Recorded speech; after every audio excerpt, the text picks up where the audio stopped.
Hello and welcome to another Mayor's Roundtable. I am your Mayor, Gracey Vandermark.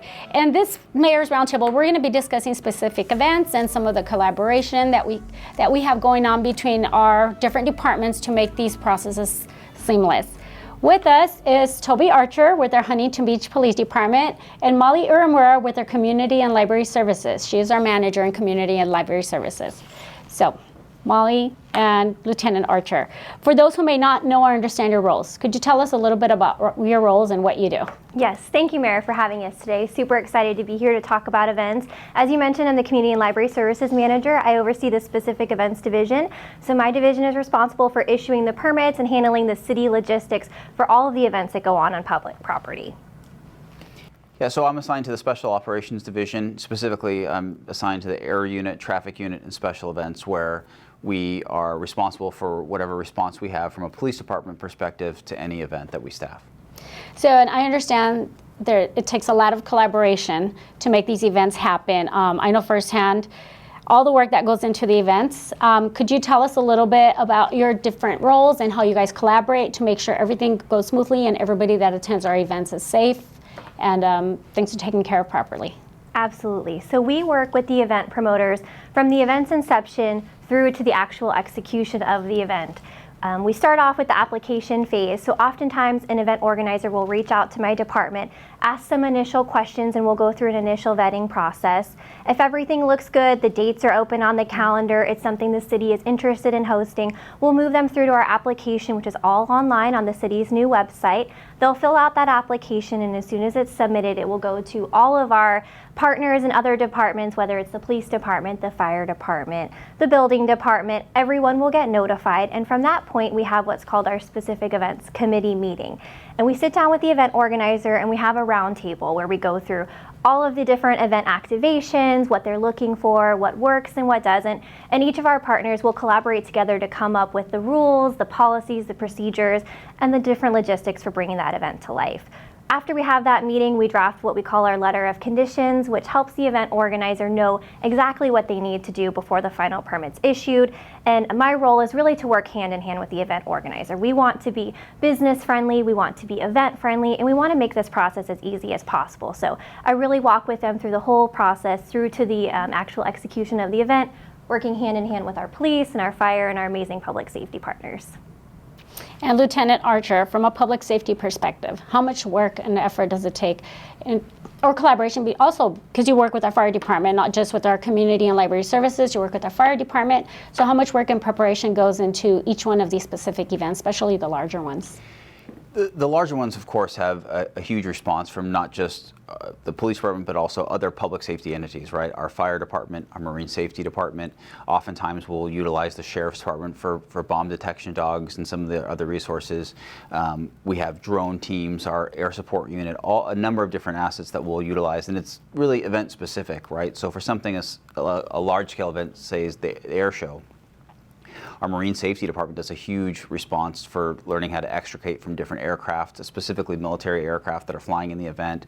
And then we have a huge amount of boats that are out on the water, so they have a very hard coordinated effort with other outside agencies from Long Beach all the way down to Laguna Beach that come up for those events. And then obviously, you know, for any large scale event, whether it's the US Open or Cars and Copters or any other event where we have a large number of people that are coming to our beach, we have obvious public safety concerns, right? We've seen a number of different events that have had, you know, bad actors or terrorist incidents, so we try and plan the best that we can from that. We utilize our SWAT team, we will have surveillance units, we'll have undercover units. There's obviously a big impact on traffic, so we try and have traffic plans for all the large scale events with parking restrictions and other things, not just for mutual aid responses, but also to keep the traffic flowing for our residents and visitors. Well, and Huntington Beach is a highly sought after location for some of these events. How do we find a balance between keeping our beaches accessible to the residents and then also being able to accommodate some of these events? Because there are times that we have our residents go to the beach and they can't get into the parking lot because there are events happening. How do we find that balance? That's very important to us, and we always look forward to feedback from our residents about what they like and what they don't like. One thing we take into particular consideration is parking, as you mentioned. So if one event is taking over, say it's the 6th Street parking lot, we want to put out messaging to our community that lets them know where there is available parking. A lot of residents don't necessarily know about the fact that we have 90 minutes free at our downtown parking structure.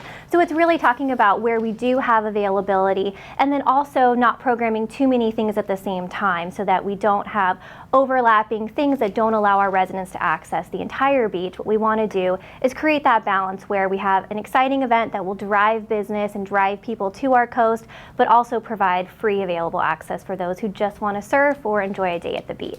Well, and one thing that you mentioned earlier was the application process. So we do have to turn down some events and promoters. We don't just, it's not just anybody that wants to come in and have an event. How do you vet who gets to have an event or not, or whether it's a good fit? Sure. So what we'll do is we'll go through an initial proposal and we'll look at the calendar like you mentioned, and if there are 3 things going on at the same time, we may chat with our public safety partners and figure out, can we adequately staff it? Is there available space? Is there available parking? And can we meet the needs of not only the community, but the needs of the event organizer? Because we want to ensure that they have a good experience coming to Huntington Beach as well. So sometimes it may be as simple as finding a different time in the calendar. Peak season is very tough to program events because understandably we want to allow visitors and tourists and everyone to access our beach. So we try not to program as much during the peak season and really focus on our shoulder months, September, October, November, and March, April, May. So it may be as simple as finding a different time in the calendar, or like you mentioned, sometimes we do have to deny an initial application based on maybe what they're proposing or the timing in the calendar, but really what we try to do is find a more suitable option so we can accommodate everyone. So we're keeping both of you guys really busy. What events are on the horizon? What do the residents have to look forward to, or even people who want to visit our city? Yeah, so in the very near future, we obviously have the Pacific Air Show, which is 3 days of great attendance, hundreds of thousands of people that come to the beach with military aircraft, one of the award-winning air shows. The weekend after that is Cars and Copters, where we park 10 helicopters and multiple high-end cars down on the beach. We don't have a big concert venue this year, but we're looking for next year to have another concert. Last year we had a 30,000 person concert on the beach.